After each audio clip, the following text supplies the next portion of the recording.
मोहक चंद नाम का मध्यम वर्गीय एक व्यक्ति जो कि प्राइवेट नौकरी करने के लिए अपने घर परिवार से दूर शहर में अकेले रह रहा था, रोज की तरह अपनी फैक्ट्री से बस द्वारा घर लौट रहा था। पूरी बस अब लगभग खाली हो चुकी थी। बस 7-8 लोग ही बैठे हुए थे कि बस की पिछली सीट पर बैठे हुए मोहक चंद की नज़र नीचे पड़े एक पर्स पर गई।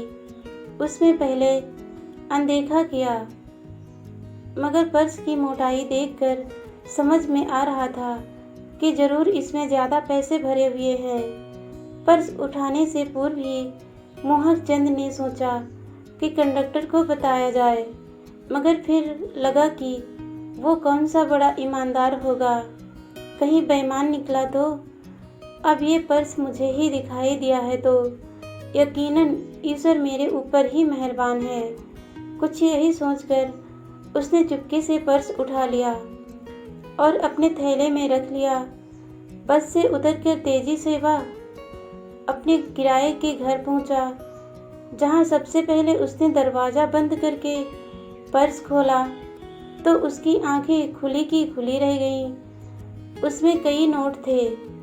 उसे पहले तो विश्वास नहीं हुआ, मगर जब हाथों में निकाल कर गिना तो लगभग 3 महीने की तनख्वाह एक साथ उसमें थी।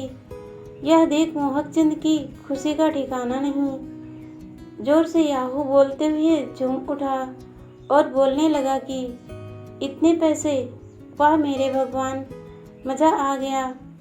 अब तो पत्नी बच्चों की अनेकों ख्वाहिशें पूरी कर दूंगा। उन्हें हर महीने शिकायत जो रहती है, अगली बार ये चाहिए, वो रह गया, बच्चों की वर्दी, कॉपी किताबें, दवाई वगैरह, चलो सब हो जाएगा। अब उसने नोटों के अलावा उसमें रखे पैन कार्ड, एटीएम, आधार और अन्य पेपर को देखा। फिर खुशी से उन्हें अनदेखा करते हुए अलग रख दिया। जो बना था वही खाकर तुरंत बिस्तर पर आ गया और खुशी खुशी पत्नी बच्चों को याद करने लगा।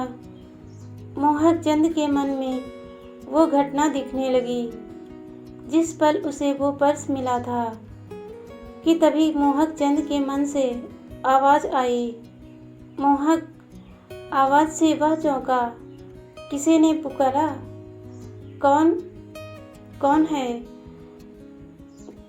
बेटा जाओ और वो पर्स वापस लौटा दो।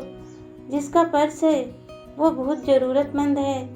उसने चौंक कर अपने पीछे देखा, बाहर आकर भी देखा, कहीं कोई नहीं था। वह फिर से बिस्तर पर लेट गया। फिर से वही आवाज़ और वही शब्द गूंजने लगे। वह घबराकर अपना सर पकड़कर बैठ गया। उसे ऐसा लग रहा था कि कितना बड़ा गुनाह कर दिया। मोहक चंद अब यह सोचने पर मजबूर हो चुका था कि क्या मैंने वाकई गलत किया। यह पर्स अपने पास रखकर मन में बस यही ख्याल आ रहा था, पर्स वापस करो, पर्स वापस करो। मन में उथल पुथल मच गई। उसे अचानक ऐसा लगा, कहीं आवाज़ में, कहीं बात सच हुई तो, कहीं सचमुच में वो पर्स वाला ज़रूरतमंद हुआ तो, और अगर यही उसके साथ होता तो, जब वह अपनी तनख्वाह बस में लिए आता है, जब उसकी तो जान निकल जाती। पूरे परिवार का खर्च बामुश्किल महीना भर चलता है उसकी तनख्वाह से। ऐसे में बिना तनख्वाह के वह लोग, नहीं नहीं, सचमुच ये अपराध है। मोहक चंद की ये सोचकर उसने तुरंत पर्स में से कार्ड और पेपर निकाले। उसमें एक जगह मोबाइल फ़ोन नंबर लिखा था, उसी व्यक्ति के नाम के साथ। जल्दी से उसने फ़ोन नंबर पर फ़ोन किया और उस व्यक्ति को अपने घर बुला लिया जिनका पर्स था। अभी रात के 9 बजे थे। घंटे भर तक वह व्यक्ति वहां पहुंच गया उसका चेहरा उतरा हुआ था, लगभग बहुत रोया हो जैसे। पूछने पर उसने पैसों की सही जानकारी दी, साथ ही उसमें मौजूद अपने कार्ड वगैरह सबके बारे में बताया। उस आदमी ने उसे पर्स रुपयों सहित देकर कहा, लो भाई, आपकी अमानत। उसने सब चेक किया और उस व्यक्ति का हाथ पकड़कर रोते हुए बोला, भाई, ये पैसा मेरी पत्नी के इलाज का है। कल ही उसका ऑपरेशन होना है। पता नहीं कब शाम को अस्पताल जाते हुए ये पर्स गिर गया। मैंने बहुत खोजा, मगर एक बार तो लगा अब मेरी पत्नी नहीं और उसके साथ साथ मैं भी नहीं बचूंगा।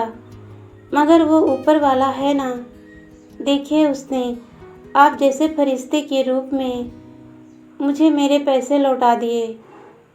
आपकी वजह से मेरी पत्नी का ऑपरेशन हो जाएगा। सब अच्छा होगा भाई, आप परेशान मत होइए। जाइए खुशी खुशी अपनी पत्नी का ऑपरेशन करवाइए। वो हंसते हुए चलने को हुआ, फिर रुककर बोला, ईश्वर आपके परिवार को सदा खुशियों से हरा भरा रखे। आप बहुत अच्छे इंसान हैं और उससे भी अच्छे आपके माता पिता, जिन्होंने आपको इतनी अच्छी परवरिश दी। कहकर अनेक दुआएं देते हुए वह व्यक्ति चला गया। उसके जाने के बाद वह इंसान अपने दिल पे हाथ रखकर भगवान को धन्यवाद देते हुए बोला, धन्य है तेरी लीला मेरे ईश्वर, और धन्यवाद आपका। आज मैं एक अपराध करने से बच गया, वरना एक ज़रूरतमंद की मौत के पाप का भागीदार बन जाता।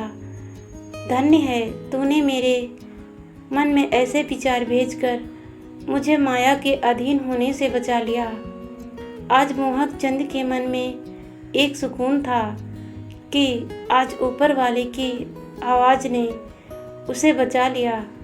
अब वह खुशी खुशी अपने बिस्तर पर गया और चैन की नींद सो गया। दोस्तों, मन को कभी भी माया के अधीन मत होने देना, वरना जिंदगी में अनेकों पाप के भागीदार बनोगे। ईश्वर हमें सही राह पर चलते रहने के लिए किसी न किसी रूप में सतर्क करता रहता है।